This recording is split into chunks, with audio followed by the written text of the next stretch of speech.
pagharap sa Diyos. Ang ating Diyos po ay banal. Ang ating Diyos ay makapangyarihan, may likha ng lahat, makatarungan, nalalaman ang lahat.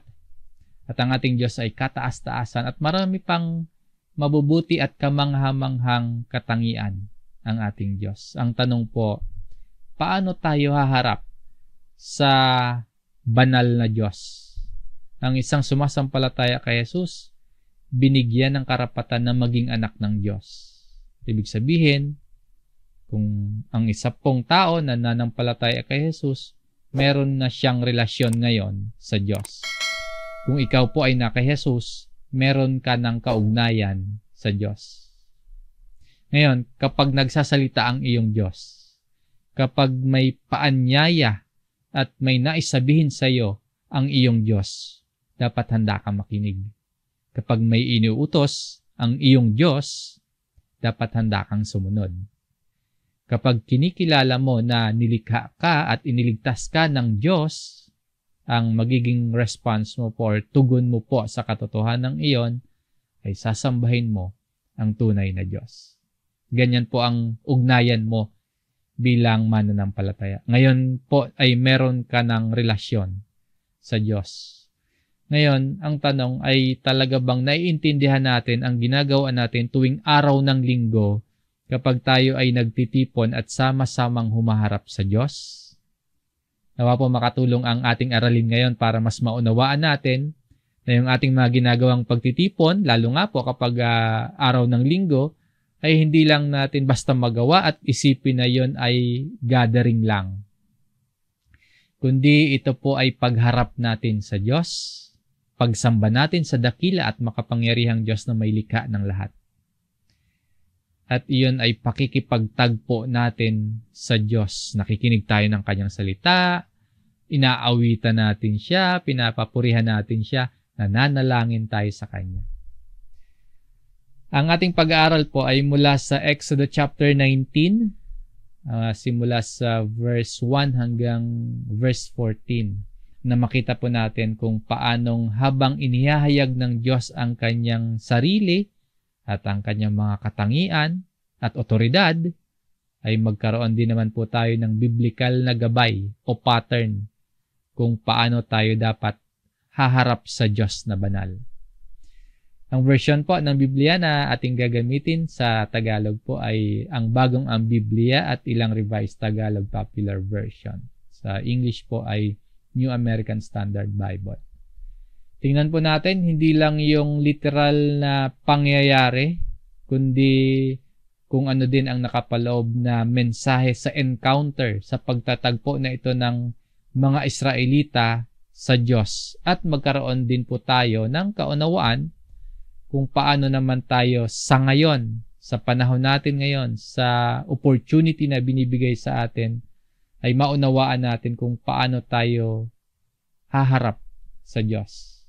So, ganito po yung pasimula sa chapter 19, sa verse 1. Sa ikatlong bagong buwan, pagkatapos na ang mga anak ng Israel ay makaalis sa lupain ng Ehipto, dumating sila ng araw ding iyon sa ilang ng Sinai. Dumating sila sa Sinai. Verse 2, nang sila'y umalis sa Rephidim, at dumating sa ilang ng Sinai, humimpil sila sa ilang, at dooy nagkampo ang Israel sa harap ng bundok. At dito nga sa lugar na ito, yung in front of the mountain, ibibigay ng Diyos ang 10 utos at iba pang mga utos na nakaugnay sa 10 Commandments. Ibibigay ng Diyos sa mga Israelita. Dito po mangyayari yung unang pagkakataon na haharap ang Israel, ang buong bayan ng Israel ay haharap sa Diyos na magkakasama. Si Moises po yung aakyat ng bundok para makipag-usap sa Diyos, pero makikita din natin na nais din ng Diyos na nais ng Diyos mismo na humarap sa kanila at makaharap ng Diyos ang bayan ng Israel at merong ipapasabi ang Diyos sa Israel sa pamamagitan ni Moises. Basahin natin yung verse 3. Si Moises ay umakyat tungo sa Diyos at tinawag siya ng Panginoon mula sa bundok na sinasabi, Ganito ang sasabihin mo sa sambahayan ni Jacob at sasabihin mo sa mga anak ni Israel. So si Moises po yung aakyat sa bundok, pero magsasalita din ang Diyos sa pamamagitan ni Moises, o makakausapin ng Diyos si Moises sa paraang maririnig ang Diyos ng buong bayan ng Israel. Basahin natin yung verse 9. Tapos isipin natin yung tagpo, yung scenario po dito. Nasa bundok sila ng Sinai, nagkampo sila sa paanan, tinawag ng Diyos si Moises, umakyat ng bundok si Moises, kinausap ng Diyos si Moises.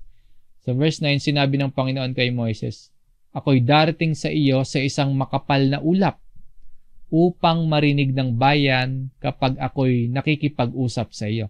May personal na sasabihin ang Diyos kay Moises, pero nais din ng Diyos na marinig ng buong bayan ng Israel kung ano yung sasabihin ng Diyos kay Moises. At paniwalaan ka rin nila magpakailanman.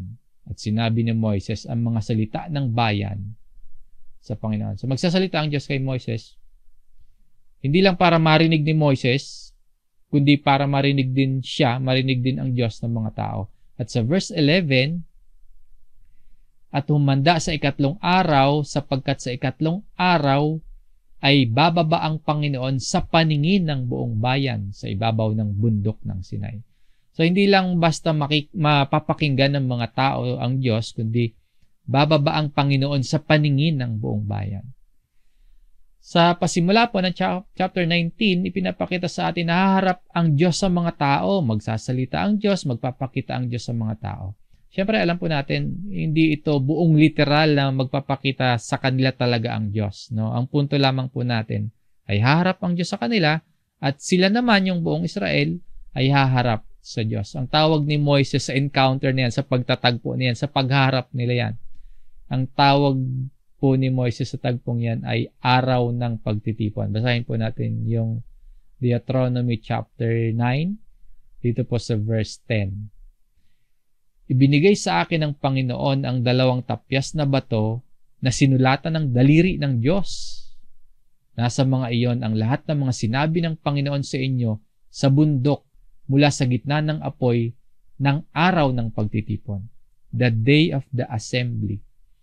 At hindi lang po dyan sa chapter 9 binanggit or tinawag ni Moises na yung pagtatagpo na yung encounter nila na yon ng Diyos at ng bayan ng Diyos sa Diyos mismo ay tinawag niyang araw ng pagtitipon, maging sa chapter 10 at sa chapter 18 ng Deuteronomy. Haharap ang Diyos. Yan yung encounter. Magsasalita sa kanila, maririnig nila, at makakatagpo ng mga Israelita ang Diyos. Ang Hebrew word po ng pagtitipon or yung assembly ay kahal. Ang salitang kahal naman po may katumbas sa Greek word na ekklesia. Ang ekklesia, pinagmulan nyo ng salitang iglesia o church, na ang ibig sabihin naman po ng church o iglesia ay pagtitipon o assembly. Sa ating pag-aaral ngayon, ganyan natin siya titingnan.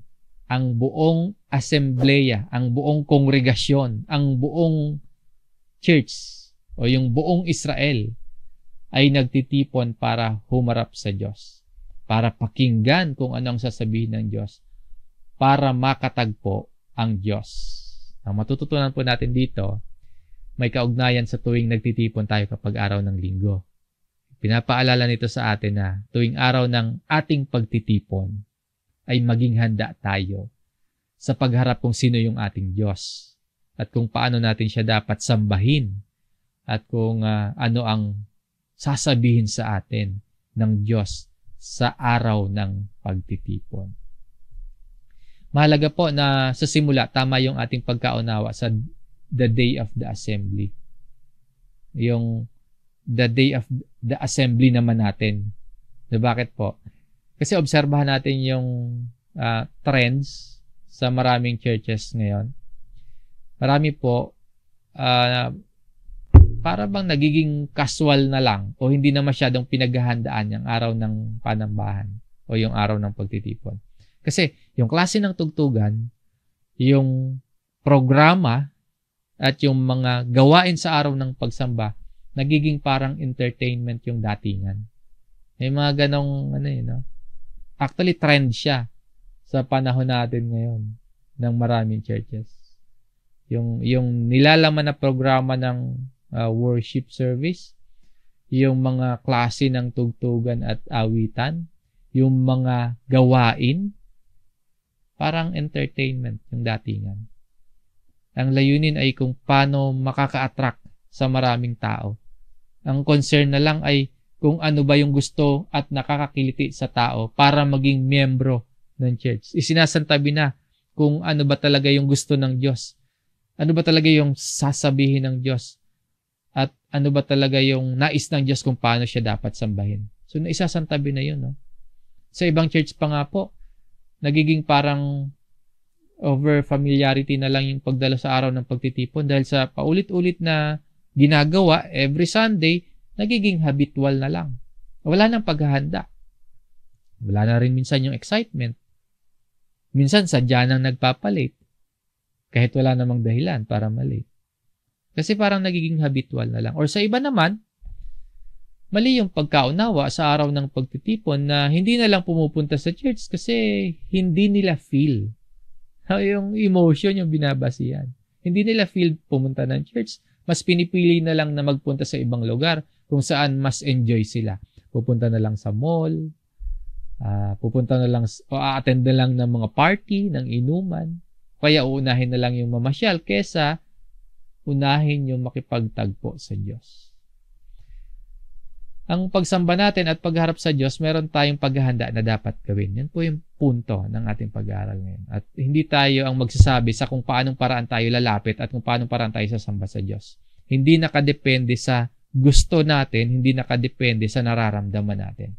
Nakapag ayaw natin sa mga taong kasama natin, nakapag ayaw natin ng style ng preaching, o kaya ayaw natin ng choice of music, hindi na lang tayo dadalo. Aalis na lang tayo sa church. Ang Diyos po ang magsasabi sa atin kung paano tayo dapat humarap sa Kanya. Ang Diyos po ang magbibigay ng gabay sa atin at hindi tayo kung paano tayo dapat humarap sa Kanya. Balikan natin yung verse 3. Ano yung inuutos ng Diyos kay Moises? Basahin po ulit natin verse 3. Si Moises ay umakyat tungo sa Diyos at tinawag siya ng Panginoon mula sa bundok na sinasabi, ganito ang sasabihin mo sa sambahayan ni Jacob at sasabihin mo sa mga anak ng Israel. So, yung Diyos po ang may sasabihin. Makikinig lamang ang Israel. Yung assembleya, makikinig lang. Hindi kailangan ang suggestions nila. Hindi kailangang masunod yung tao kung ano yung gusto nilang marinig. Kung ano yung gusto nilang makita. Salita ng Diyos po ang may pinakamataas na otoridad kung pagharap sa Diyos ang pag-uusapan. Ano ba yung nais ng Diyos? Bakit siya nakikipagtagpo sa mga Israelita? Ano ba yung nais ng Diyos na malaman? Ano ba yung nais ng Diyos na sabihin sa sambahayan ni Jacob patungkol sa Kanya? Sa verse 4, inyong nakita ang aking ginawa sa mga Ehipsyo at kung paanong dinala ko kayo sa mga pakpak ng agila at kayo'y inilapit ko sa akin. Nagpapakilala ang Diyos sa kanila. Actually, nagpapaalala. Saksi sila sa mga ginawa ng Diyos mula sa paglabas nila sa Egypt. Yung mga 10 salot, na nakita nila yon, yung pagliligtas sa mga panganay nila, naranasan nila yon, yung pagtawid nila sa dagat at pagkapuksa ng mga humahabol o tumutugi sa kanila, nasaksihan nila yon. Ginawa iyon ng Diyos sa kanila at inihalin tulad dito sa isang agila na dala-dala yung kanyang mga inakay or mga sisiw. Helpless na parang mga sisiw yung mga Israelita. Iniligtas sila, ginabayan sila, inalagaan sila ng Diyos. Ngayon, ano yung dahilan? Ano yung purpose ng Diyos? Bakit iyon ginawa sa kanila? Bakit sila iniligtas sa Ehipto? Bakit nakikipagkasundo ang Diyos sa kanila? Ayon po dito yung highlighted po. Para sambahin ang Diyos. Para ilapit sila sa Diyos. Sabi dito, at kayo'y inilapit ko sa akin.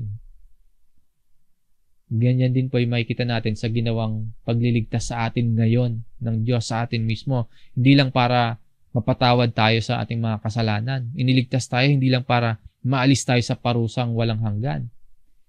Iniligtas tayo ng Diyos hindi lang para mawala yung mga problema natin sa buhay na ito. Hindi ganoon. Bakit nga ba namatay si Kristo para sa ating mga kasalanan? Tandaan natin, ito ginawa ng Diyos sa mga Israelita.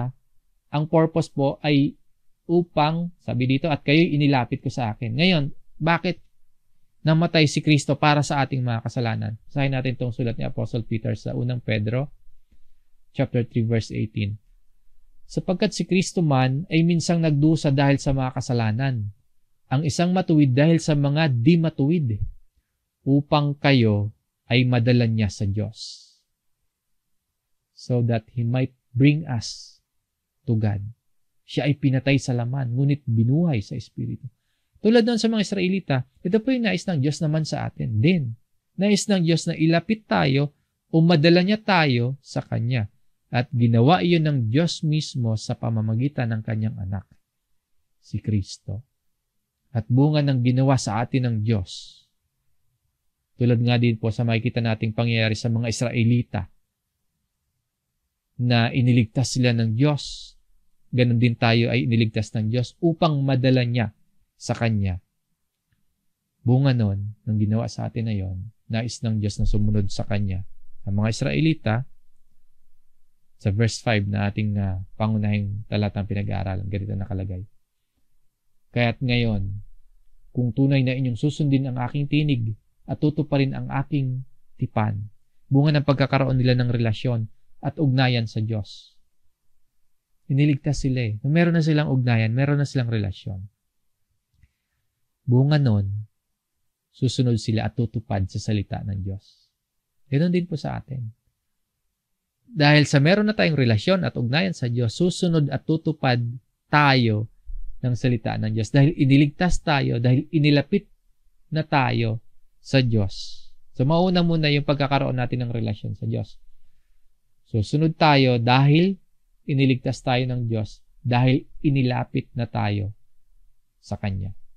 Ang resultang mangyayari sa kanilang pagsunod at pagtupad sa tipan ng Diyos, kasi sabi dito, kung tunay na inyong susundin ang aking tinig at tutuparin ang aking tipan, ang resultang mangyayari, kayo ay magiging aking sariling pag-aari na higit sa lahat ng bayan, sapagkat ang buong daigdig ay akin. Sinasabi sa kanila ng Diyos, ituturing sila ng Diyos na bukod tanging pag-aari. Para bang kung sa atin, halimbawa, marami tayong gamit. Marami tayong na ipon, na gawa, na bili na gamit. Mahalaga sa atin yun. Pero, meron tayong isang gamit na mas espesyal, mas mahalaga para sa atin. So, mararanasan ng mga Israelita yung paraan na hindi mararanasan ng ibang bansa or ibang lahi. Hindi dahil sa mabubuting mga tao itong mga Israelita. Special ang mga Israelita, hindi dahil sa sarili nilang katangian, kundi dahil po iyon sa malayang pagpili ng Diyos at malayang pagdidesisyon ng makapangyarihang Diyos. Pero hindi ibig sabihin nun na dahil special yung Israelites, wala nang pakialam ang Diyos sa ibang mga bansa o ibang mga lahi. Hindi po ganon. Sila yung unang pinili para makarating ang biyaya ng Diyos sa lahat ng mga tao. Tuloy natin sa verse 6. Sa akin, kayo ay magiging isang kaharian ng mga pari at isang banal na bansa. Ito ang mga salitang sasabihin mo sa mga anak ng Israel. So, meron pong layuning pagmimisyon itong pakikipagtagpo at pakikipagtipan ng Diyos sa Israel. Kapag nakita ng maraming tao sa paligid ng Israel na sila ay pinaghaharian ng tunay na Diyos, na may sinusunod silang Diyos, kapag nakita ng maraming tao sa paligid nila, ang buong Israel po ay magsisilbing mga pari na instrumento ng Diyos para mahayag sa maraming tao, sa maraming bansa, ang biyaya at habag ng tunay na Diyos. Magiging epektibo lamang silang kasangkapan, itong mga Israelita ay magiging epektibong kasangkapan ng Diyos kung sila po ay magiging isang banal na bansa. Ang pagiging banal sa kanila, pagsunod at pagtupad sa tinig at tipan ng Diyos. Kung sila ay hindi tutulad sa ibang bansa dahil sila ay sumusunod sa Diyos, kung sila ay magiging holy nation, kung kakaiba sila or nakabukod sila na sila po ay namumuhay sa paraan ng Diyos at hindi sa paraan ng ibang mga bansa na walang Diyos, kung makikita ng ibang mga bansa na sumasamba sila sa tunay na Diyos, kikilalanin din ng iba. Haharap din ang iba sa Diyos para sambahin ang tunay na Diyos. So, ang nais ng Diyos, hindi lang para sa mga Israelita, kundi kasama po yung ibang mga bansa. Kasama tayo na mailapit sa Diyos. Na una lang, or masasabi natin special, itong mga Israelita nung panahon na yan.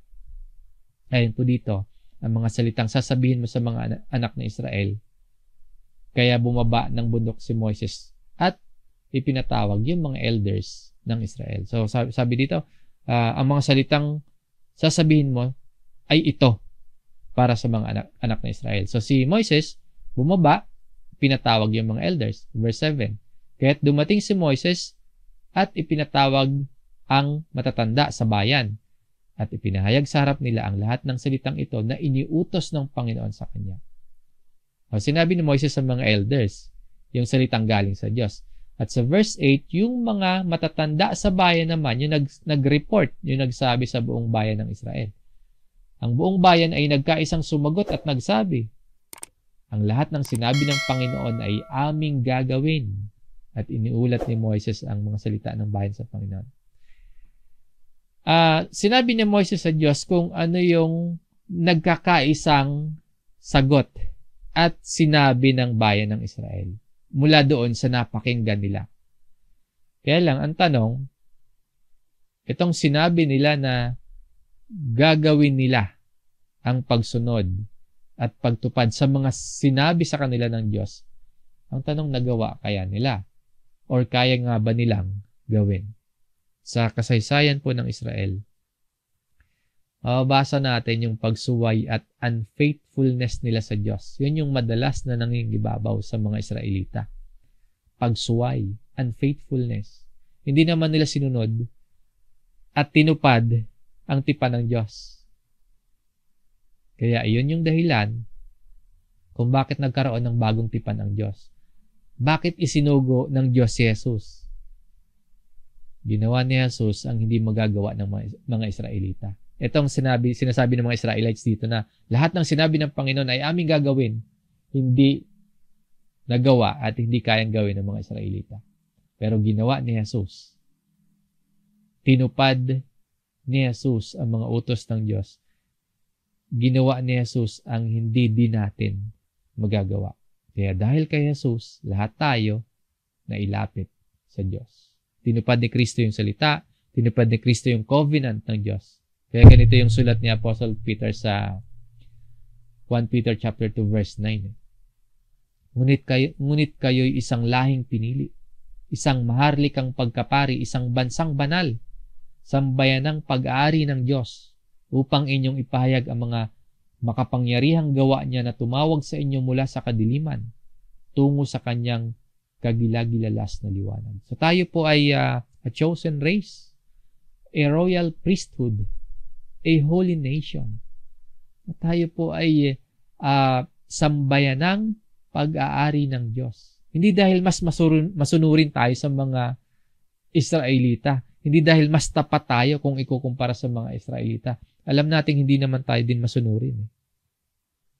Pero naging kalagayan natin ito na tayo ay lahing pinili, na tayo ay isang maharlikang pagkapari dahil merong isang tumupad at kayang tumupad ng salita ng Diyos na sinasampalatayanan natin. Dahil kay Kristo, makakalapit tayo, makakaharap na tayo sa Diyos. So, pansinin po natin na Diyos ang pumili, ang Diyos ay yung unang lumapit. At makikita din natin sa nangyari noon sa bundok ng Sinai, ang Diyos ang bumaba, ang Diyos ang dumating para makalapit ang tao sa Diyos. Sinabi ng Diyos kay Moises, tuloy natin yung main text of verse 9. Sinabi ng Panginoon kay Moises, ako'y darating sa inyo sa isang makapal na ulap upang marinig ng bayan kapag ako'y nakipag-usap sa iyo at paniwalaan ka rin nila magpakailanman. Yung sasabihin ng Diyos kay Moises, maririnig ng lahat. Isang maaaring dahilan nito, yung mga pagsalungat kasi lagi ng mga Israelita sa pamumuno ni Moises. Kaya marahil ganito. Sabi po dito kasi, paniniwalaan ka nila. Paniwalaan ka rin nila magpakailanman. Yung bang ma-validate sa mga Israelita na yung sinasabi ni Moises sa kanila ay hindi sariling ideya ni Moises, hindi sariling opinion ni Moises, kundi talagang salita mismo yon ng Diyos. Katulad din po yan ng ginagawa ng Diyos kapag kumikilos siya sa isip at puso natin para tanggapin natin yung mga salitang naririnig natin. Kapag po tayo ay nakakadalo at nakakapakinig sa tapat na pangangaral ng Biblia, kumikilos ang Diyos sa isip at puso natin na hindi lang salita ng tao, kundi salita mismo ng Diyos ang ating naririnig at tinatanggap. Tulad ng nangyaring pagtanggap sa mga ipinangaral nila Apostle Paul sa mga taga-Thessalonica. Basahin po natin itong 1 Thessalonians chapter 2 sa verse 13. At kami ay patuloy na nagpapasalamat sa Diyos na nang inyong tanggapin ang salita ng Diyos na inyong narinig sa amin. Sina Pablo yung nagsalita, ay inyong tinanggap iyon hindi bilang salita ng mga tao, kundi ayon sa katotohanan ay bilang salita ng Diyos na gumagawa naman sa inyo na sumasampalataya. Sa pangangaral ng tungkol at mula sa Biblia, naririnig natin ang boses ng Diyos. Tulad sa mga Israelita, maririnig nila ang Diyos kapag nagsalita sa kanila si Moises. At dito naman po sa Thessalonica, naririnig nila ang Diyos sa pamamagitan ng mga ipinangaral ni na Pablo. At sa ating main story, hindi lang po nila maririnig ang Diyos. Hindi lang maririnig ng mga Israelites ang boses ng Diyos, kundi makikita pa nila ang Diyos. Sa verse 11, at humanda sa ikatlong araw, sapagkat sa ikatlong araw ay bababa ang Panginoon sa paningin ng buong bayan sa ibabaw ng bundok ng Sinai. Paano makikita ang Diyos? Kasi ang Diyos, Espiritu. So, dahil Espiritu siya, invisible siya. Walang physical parts katulad nating mga tao. Hindi siya makikita, maliban na lang kung ang Diyos magpapakita ng sadya sa anyo na tulad ng kanyang mga nilikha, katulad ng anghel, o kaya ng apoy, o kaya ng ulap, o ng iba pang mga nilikha ng Diyos. Pwede yun, kung loloobin ng Diyos. Pero yung literal na with our bare eye, hindi natin makikita ang Diyos. Kung makita man natin sa harapan, sa mata natin, ang Diyos, ay delikado para sa atin. May warning po ang Diyos diyan. Sino mang makakakita sa Diyos, tiyak na mamamatay. Ibig sabihin, hindi tayo pala talaga basta-bastang dapat lalapit sa Diyos. Yan yung warning. Hindi lang literal, hindi lang physical. No? Yung message dapat maunawaan natin eh. May warning ang Diyos na sino mang makakita sa Kanya ng harapan, mamamatay, tiyak na mamamatay. Tinuturo lang nito sa atin na hindi tayo kasi basta-bastang lalapit sa Diyos. Parang kapag may VIP tayong pupuntahan, hindi agad-agad tayo at basta-basta nakakalapit. VIP yun. Halimbawa, pupunta tayo sa may mataas na kapangyarihan sa ating lipunan. Kunyari, presidente ng bansa. Pwede bang agad-agad, ganun-ganun na lang tayo makakalapit? Hindi tayo basta-basta makakalapit. Dadaan tayo sa mahigpit na security procedures. Diba na lang kung tayo mismo yung pinatawag. So, paano pa kung Diyos na yung lalapitan natin? Kung kunyari, pupunta tayo sa isang mayor, diba, naghahanda tayo, may mga procedures, may mga security procedures, may mga pagdadaanan, may mga paghahanda. Ay, paano pa kung ang Diyos na yung lalapitan natin? Sabi ng Diyos kay Moises sa verse 12 ng Exodus 19, lagyan mo ng hangganan ang paligid ng bundok at sabihin mo sa kanilang huwag aakyat sa bundok ni hahawakan ang anumang nasa loob ng hangganan. Sino mang gumawa nito ay papatayin. So, yan yung warning. Basahin pa natin yung kasunod sa verse 13. Sa pamamagitan ng bato o sibat, maging tao man o hayop, at sino mang patayin sa ganitong dahilan ay huwag ding hahawakan. Kapag narinig na ninyo ang mahabang tunog ng trumpeta, saka pa lamang kayo makakaakyat sa bundok. So, may procedure. Sinasabi ng Diyos kay Moses, may boundaries. Hindi pwede basta na lang tatawirin yung hangganan, yung boundary. Nakamamatay yun. Again, maliban na lang kung ipapatawag sila ng Diyos. Tumunog na yung trumpeta, yun. At sa paglapit nila sa Diyos, kailangan nakahanda. Hindi rin basta-basta. Merong paghahanda na dapat gawin kapag pinalalapit sila ng Diyos. Again, parang tayo din po yung lalapit tayo sa isang mataas na klase ng tao sa ating lipunan, may paghahanda tayong ginagawa. Lalo na pag Diyos pa ang haharapin or kakatagpuin natin. Ganito po yung pinapasabi ng Diyos na dapat nilang gawing paghahanda. Merong preparation yung mga Israelite. Sa loob ng 2 araw, bago yung pagbaba at pagpapakita ng Diyos sa kanila sa ika-3rd day. Basahin po natin itong verse 10 hanggang 11. Sinabi ng Panginoon kay Moises, pumaroon ka sa bayan at italaga mo sila ngayon at bukas at labahan nila ang kanilang mga kasuotan. So yan yung preparation ha. Sa RTPB ng verse 10 na ito, sabihin mo sa mga tao, sabihin ni Moises sa mga tao, ihanda nila ang kanilang sarili, yung italaga mo sila, consecrate them, ihanda nila yung kanilang sarili. Walang sinabi dito kung bakit kailangang labhan, no, yung damit nila. Pero marahil yung point dito, hindi lang naman yung physical na kalinisan kundi yung physical na kalinisan bilang salamin o reflection ng higit na mahalaga, yung kalinisan ng puso ng taong haharap sa Diyos. Ang Diyos po ay banal Ang Diyos, alam natin, walang karumihan sa Diyos, walang kasalanan sa Diyos, walang kapintasan sa Diyos. So, paano tayo harap sa Kanya? Tayong marumi, tayong makasalanan. Kailangan tayong linisin. Kailangan i-consecrate tayo. Kailangan italaga tayo. Kailangan ihanda tayo. Kailangan tayong linisin sa ating mga karumihan.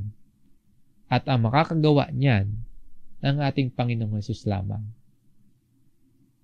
Para makalapit tayo sa Diyos, kailangan nating isuot ang ating Panginoong Hesus.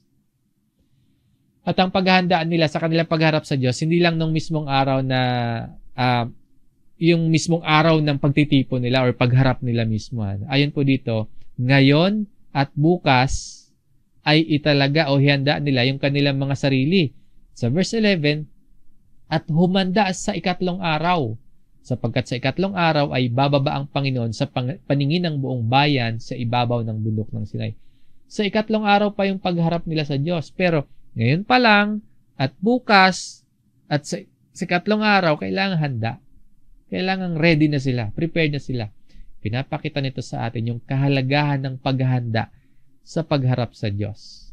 At sa verse 14, bumaba si Moises sa bayan mula sa bundok at pinabanal ang bayan at nilabhan nila ang kanilang mga kasuotan. Ano man yung dahilan kung bakit nais ng Diyos na labhan nila yung kanilang damit, ang pinakapunto po ay matutunan nila na sundin kung ano yung pinapagawa ng Diyos para ihanda yung kanilang sarili sa pagharap nila sa Diyos. At yan, ginawa naman nila. No? At pinabanal ang bayan. And consecrated the people. Nagtuturo din ito sa atin na hindi basta-basta talaga yung pagharap din naman natin sa Diyos ngayon. Kailangan din nating paghandaang mabuti. Sa atin kasi madali yung maglaba May washing machine o kaya may mga laundry shop. Pero para sa mga Israelita, sipin po ninyo, nasa disyerto sila. Nasa ilang. No? Ilang araw na ring marumi yung mga damit nila dahil sa bundok yan, ilang yan, disyerto yan, maaaring maalikabok to, maputik. Tapos kakaunti pa yung tubig para sa, kung meron man siguro, more on pang inom, kung paano sa paglalaba. So ang point po, nangangailangan ng maraming effort at pagsisikap sa kanilang bahagi para magawa nila ang paghahanda sa pagharap sa Diyos. Yun yung dapat din nating makita. Yung marami palang effort din at mga pagsisikap sa ating bahagi para magawa natin yung paghahanda sa pagharap sa Diyos. Dito sinunod nila Nilaban nila yung kanilang kasuotan. Ibig sabihin po, naghanda sila ng paghahanda ayon sa paraan ng Diyos bago sila humarap sa Diyos. Nasusundan niyo po? Sa atin, pwede bang, huwag na lang natin gawin? Pwede bang araw ng pagtitipon, ano na lang, wala na paghahanda. Hindi naman kasuotan yung madalas na concern natin. Madali yung maglinis ng kasuotan ngayon kung ihambing sa kanila. Pero yung point, ang concern po natin, yung nilalaman ng ating puso. Nais ng Diyos na maging handa tayo sa paglapit sa Kanya. Madalas po kasi, marami sa atin, parang casual na lang sa pagsamba natin sa Diyos. Parang wala lang. Again, kung sa governor tayo pupunta, naghahanda tayo. Kung sa mataas na katungkulan sa lipunan ng kakausapin natin, naghahanda tayo. Dapat ganun din po. O kaya, higit pa na paghahanda kapag haharap tayo sa Diyos. Ang Diyos po ay ang ating Diyos at siya ang may likha ng lahat. So, paghandaan natin yung pagharap sa Kanya. No, pinaghahandaan mo ba ang pagsamba sa Kanya sa bawat linggo na nagtitipon tayo sa church? Binabasa ba natin ang salita ng Diyos araw-araw bilang paghahanda sa pakikinig sa Kanya sa pangangaral ng Ebanghelyo pag Sunday? Part ng paghahanda yun. Maraming effort, maraming kailangan i-extend tayong gagawin para sa paghahanda. Nananalangin ba tayo araw-araw in preparation sa sama-sama nating pakikipagtagpo sa Diyos sa araw ng linggo? Part yun ng paghahanda. Pinaghahandaan ba natin? Pati yung oras ng pagtulog natin kapag Saturday. Para kinabukasan ng linggo, paggising natin, handa rin yung isip natin, yung katawan natin. So pinaghahandaan ba natin? Ang ating talakayan po ngayon, pagpapaalala na naghahanda ba tayo na makatagpo ang Diyos tuwing araw ng linggo? Yung mga Israelita, nakita natin, no? At sa ikatlong araw pa lang, pero pinaghahanda na sila ng Diyos. At yung hindi man sinabi yung bakit gusto pang labhan, pero pinakita doon yung effort na dapat nilang extend. No? Maraming mga Kristiyano ngayon, nagiging basta-basta na lang yung pagsamba sa Diyos. Dahil hindi na lubos na nare-realize kung ano yung ibig sabihin ng pagharap sa Diyos. Sa ating pagtatapos po, paano tayo dapat humarap sa Diyos sa tuwing magtitipon tayo sa pagsamba tuwing araw ng linggo? Ang sagot, basahin natin at pagbulay-bulayan ang Hebreo chapter 12, verse 18 hanggang 24. Nababasahin ko po sa inyo ng tuloy-tuloy at pagbulay-bulayan po natin na makakuha natin yung kasagutan sa tanong na ito. At magtatapos yun sa verse 28 hanggang 29. Babasahin po natin. Simulan natin sa verse 18. Hindi kayo lumapit sa isang bundok na nakikita gaya ng mga Israelita sa bundok ng Sinai. Ito'y may apoy na nagliliyab at nababalutan ng dilim at malakas na hangin. Ito yung tagpo sa pinag-aralan natin sa Exodus chapter 19. Remember? Ano pa? Sa kasunod. Doon ay may tunog ng trumpeta at tinig na nagsasalita. Yung senaryo nila sa bundok ng Sinai. Nang ang tinig na yon ay marinig ng mga tao, nakiusap silang tumigil na iyon ng pagsasalita sa kanila. So verse 20, sapagkat hindi nila matagalan ang utos na ito. Ang sino mang tumapak sa bundok, kahit hayop, ay babatuhin hanggang sa mamatay. So yun yung boundary. No? Kasunod po, talagang nakakakilabot ang kanilang natatanaw, kaya't pati si Moises ay nagsabing, nanginginig ako sa takot. Sa 22, sa halip. So, eto na tayo ngayon. Yun yung mga Israelita doon sa tagpo, doon sa Exodus chapter 19. But, tayo, no? Ang nilapitan ninyo ay ang bundok ng Zion at ang lungsod ng Diyos na buhay, ang Jerusalem sa langit na kinaroroonan ng di mabilang na anghel. At sa verse 23 and 24, dumalo kayo sa masayang pagtitipon ng mga itinuring na panganay. Ang kanilang mga pangalan ay nakatala sa langit. Lumapit kayo sa Diyos na hukom ng lahat at sa mga espiritu ng mga taong ginawang ganap. Lumapit kayo kay Jesus, ang tagapamagitan ng bagong tipan. Ang dugo niyang dumanak ay may pangako ng mas mabubuting bagay kaysa isinisigaw ng dugo ni Abel. At sa verse 28 at 29, kaya't magpasalamat tayo sa Diyos sapagkat tumanggap tayo ng isang kahariang hindi mayayanig. Sambahin natin ang Diyos sa paraang kalugod-lugod sa Kanya, sa paraang may paggalang at pagkatakot. Sapagkat tunay nga na ang ating Diyos ay parang apoy na nakakatupok. So dumalo tayo sa ating mga pagtitipon. Lumapit kay Jesus, magpasalamat tayo sa Diyos. Ihanda natin ang ating mga sarili. Magkaroon ng paggalang at pagkatakot sa Diyos. For our God is a consuming fire.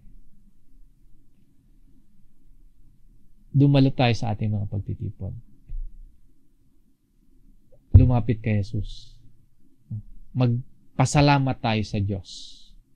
Ihanda natin ang ating mga sarili. Nais ng Diyos na makalapit tayo sa Kanya. Nais ng Diyos na maging handa tayo sa pagharap natin sa Kanya. Sa paghahanda natin sa ating sarili, alalahanin po natin yung ating pinag-aralan, yung ilang mga talata ng Exodus chapter 9 at yung huling binasa natin sa Hebreo chapter 12. Alalahanin natin po yun sa paghahanda natin sa ating sarili. At ipaalala din po natin ito sa ating mga kakilala, sa ating pamilya, lalo na maging handa din sila, tayong lahat, sa pagharap sa Diyos, lalo na tuwing linggo o araw ng ating pagsasama-sama sa pagsamba sa Diyos. Maging handa tayo, huwag nating gawin yung ating pagtitipon na basta-basta lang, dahil po ang Diyos na sinasamba natin ay hindi basta-basta lang. Ang ating Diyos ay banal, makapangyarihan, may lalang ng lahat, makatarungan ng ating Diyos, nalalaman ng Diyos ang lahat, kataas-taasan ang Diyos. At marami pang mabubuting katangian ang ating Diyos. Nararapat lamang na paglaanan ng oras, paglaanan ng lakas, upang siya, ang ating Diyos, ay purihin at sambahin.